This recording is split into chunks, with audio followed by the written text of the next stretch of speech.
Good afternoon, everybody. Hope you're having a good time here at Blackhat. This is the reverse engineering track.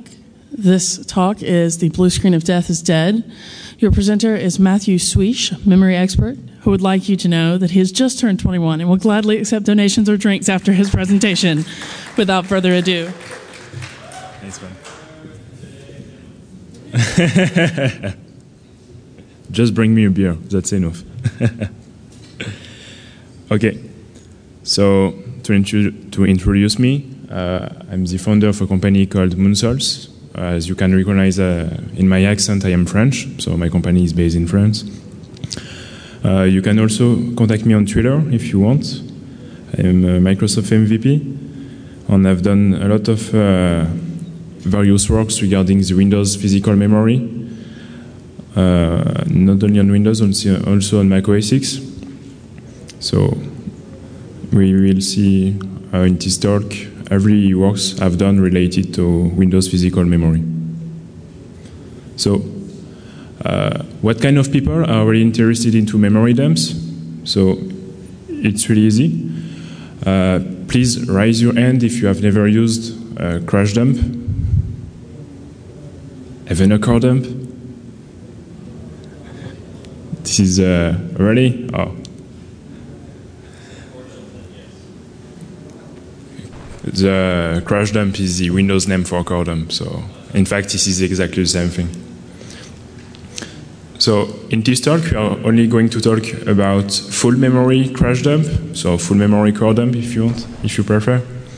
So memory dumps interest only kernel developers. When they have a bug in their driver, they got a crash dump, so they can analyze and retrieve the bug. Same thing for kernel troubleshooters.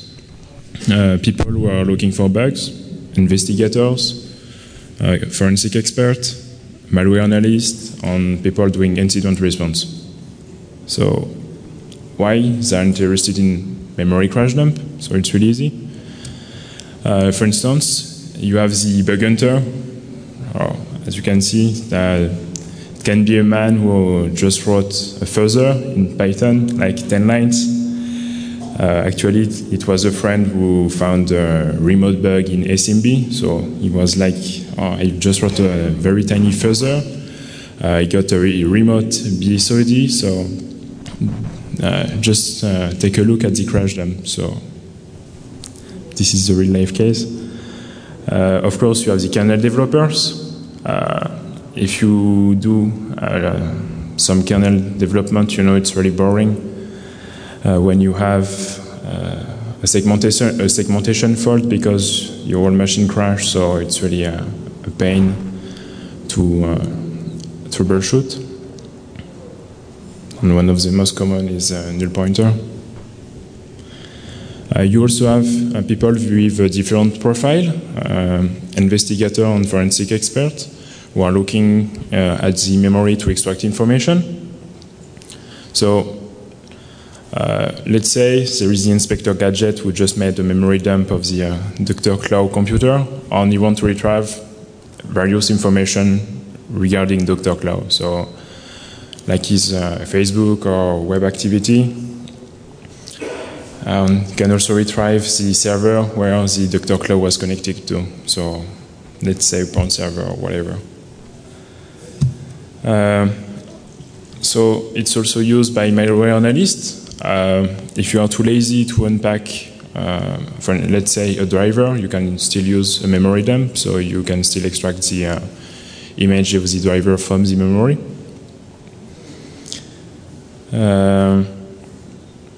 For instance, on Windows 7 64-bit, we can no longer use soft ICE, so it's really sad. So we need to find an alternative way. Microsoft has its own kernel debugger, which is Windows debugger. So it supports kernel debugging on crash dump analysis, so it's really great.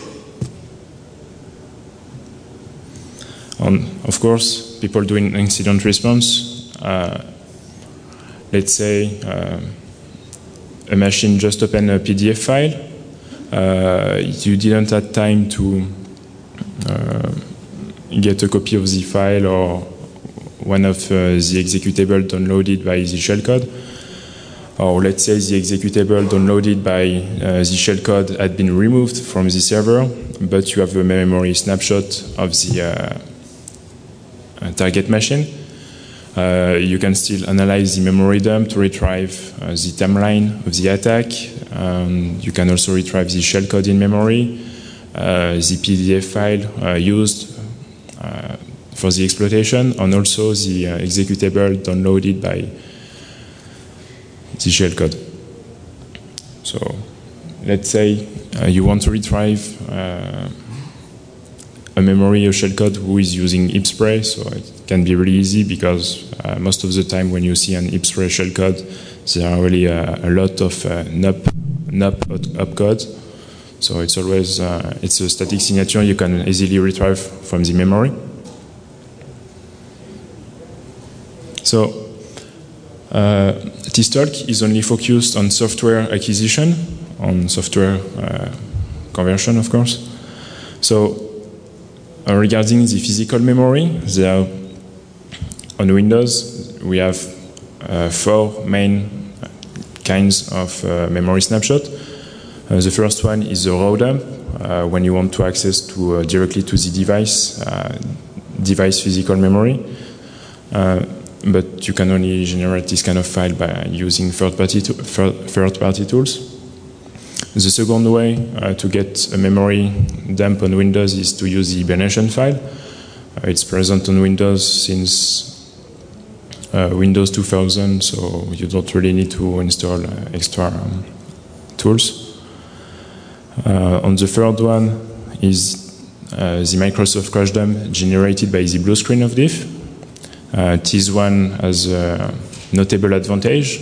When you have a Microsoft crash dump, you can analyze it with Windows Debugger, which is not the case of a raw dump or an hibernation file. Or even if you have a server with Hyper-V or VMware, the physical memory is saved on disk when you are pausing the virtual machine. But you cannot analyze this memory snapshot with Windows Debugger.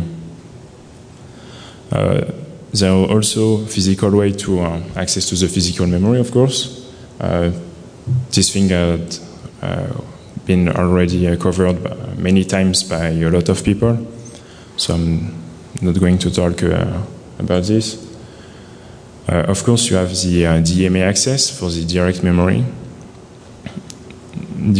access by using the FireWire, the PCM, CIA, etc., etc.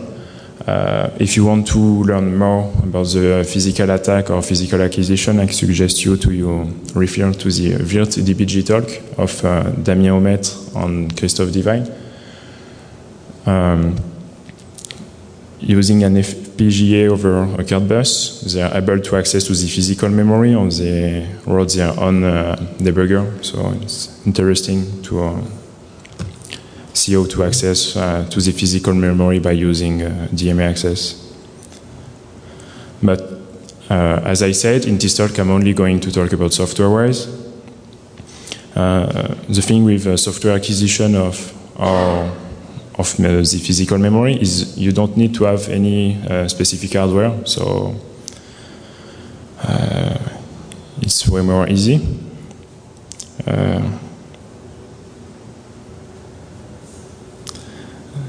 Yeah, unless you have a very unstable machine, but the only driver who are really unstable are the NVIDIA drivers, so it's okay because we are not NVIDIA.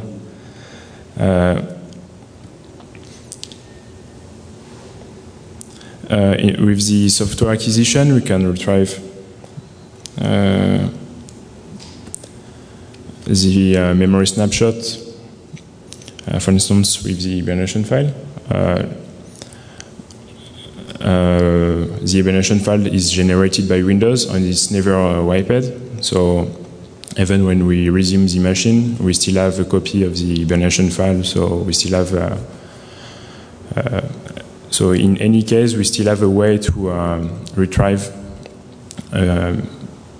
snapshot of the physical memory, even if we don't run a specific software.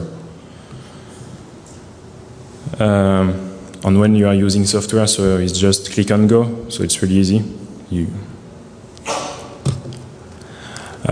Yes, with software acquisition, it can be really weak because you can. It's easy to lie to a driver, etc., etc. But it's a cat on the mouse game. So what works in a way works in the other way. So if people release something to bypass something, you can still fix it, and etc. So it works in both ways.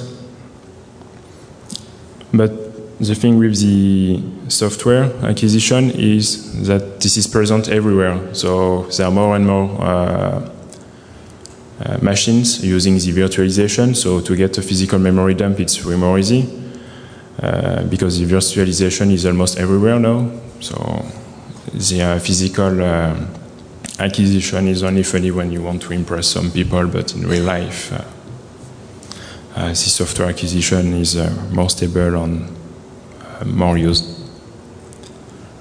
So as I said, the virtualization is used almost everywhere. Every hypervisor does have a suspend feature. So when you are pausing a virtual machine, the hypervisor is making a copy of the physical memory of the virtual machine on the host disk. You can also, on every hypervisor, does have to maintain a copy of the physical memory even when the virtual machine is running. So it means you can still access to the physical memory even if the virtual machine is running. In the case of VMware, they have the vmem file, which is really famous. This file doesn't have a very specific file format, so it's like a raw dump. So we will see in the next part that it's really easy to convert, unlike the Microsoft Hyper-V product, which use a very specific file format and compression. So in this talk, I'm only going to focus on the hibernation file, the Microsoft crash dump, on a raw memory snapshot.